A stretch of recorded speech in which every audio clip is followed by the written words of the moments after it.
Les conversions par affectation, c'est quand on passe d'un élément, donc d'un type, vers un autre type. Qu'est-ce qui est permis? C'est un peu le tableau que je vous avais montré un petit peu auparavant, donc dans d'autres vidéos. Et par exemple, pour convertir ici deux INT qui sont là, donc long, long ici qui sont ici, donc c'est de ma déclaration de variable que j'ai là. Float et double. Bon, évidemment, j'ai pas assigné de valeur, là, c'est juste pour donner la notion de concept ici. Mais si je fais un integer et un long, ben le integer en long donne un long ici et en troisième, en sortie ici, ça va donner un long parce que j'ai une promotion ici qui est faite. Donc, je passe d'un plus petit vers un plus grand. Long et plus un integer ici, il y a une erreur. Le long ici ne peut pas être converti en integer parce que sinon, il va genre perdre d'informations. Donc, je n'aurai pas assez de place pour mettre tout le long à l'intérieur du integer, donc ça ne marchera pas. Et la notion du double ici, ben, si j'ai un float qui est plus petit qu'un double, moins de précision, le float ici, et plus un integer, donc c'est OK parce que le float est en double et l'integer est en double aussi, donc je peux mettre l'integer en double, il est plus petit, donc la grosseur est plus petite, et quand je le mets ici en double, bien la conversion vers un plus grand fonctionne. Donc, c'est ce que ça va donner concrètement à l'intérieur de Visual Studio. Bien, si je fais un INT, par exemple, mon INT, ici pour les retrouver, est égal, par exemple, à 10. Et je vais faire ici long. Mon long est égal à... Et même si je ne mets pas la valeur maximum ici du long qui va être là, même si je mets 20, en mémoire, il va réserver cette place-là. Donc, ça peut arriver qu'au fur et à mesure que mon programme roule, bien qu'il se remplisse vraiment, en principe, si j'ai défini qu'un long, c'est que je devrais en principe l'utiliser une bonne partie du long. Là. Donc, je devrais utiliser cet espace de mémoire qui est là. Et si je vais faire ici résultat, j'ai un résultat qui va être là.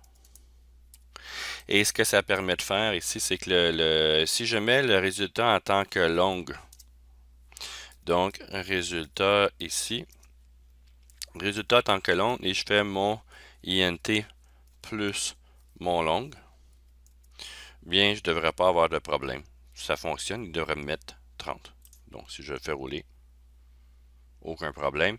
Parce que ce qu'il a fait ici, c'est que le INT peut rentrer dans le long, donc il n'y a aucun problème. Il y a une conversion implicite, donc sans que j'ai à m'en occuper, que le compilateur va faire pour moi.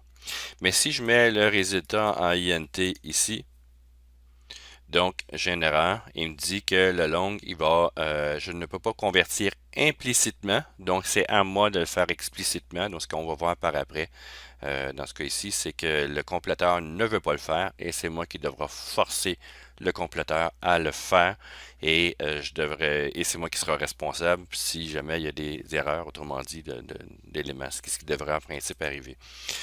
Donc, vous avez cette notion-là de faire ici un écart à longue et ça fonctionne pour tous les éléments. Si je fais par exemple, dans ce cas ici, je vais l'avoir en float, qui est ici float mon long et je vais l'appeler ici float mon float ici et je vais le copier et je le mets là.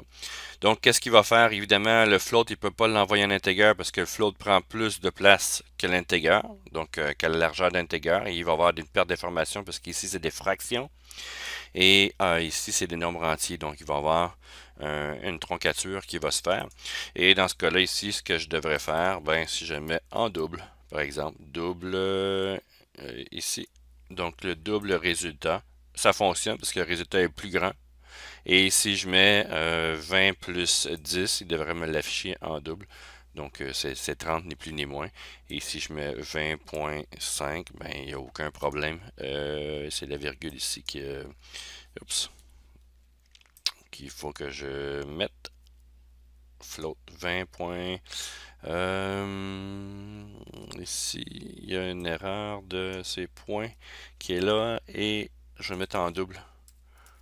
Je pense que c'est ça, là. Il y a un élément que j'ai qui fonctionne pas. Double. Voilà. OK. Donc, le float, j'y reviendrai pour ça un peu plus tard, là, mais je vais mettre double ici. Mon double ici, il devrait faire 10. Donc, le stand donc, va donner 30,5 directement, donc à l'intérieur de cette partie-là. Donc, notion de conversion implicite quand je pars du plus petit à un contenant plus grand, si je peux dire. Donc, un type de plus petit à un type plus grand, il n'y a aucun problème. Mais c'est quand je vais faire l'inverse que là, je devrais faire une conversion manuelle explicite. Donc, je lui dis explicitement ce que je veux et je vais vous montrer dans la prochaine vidéo.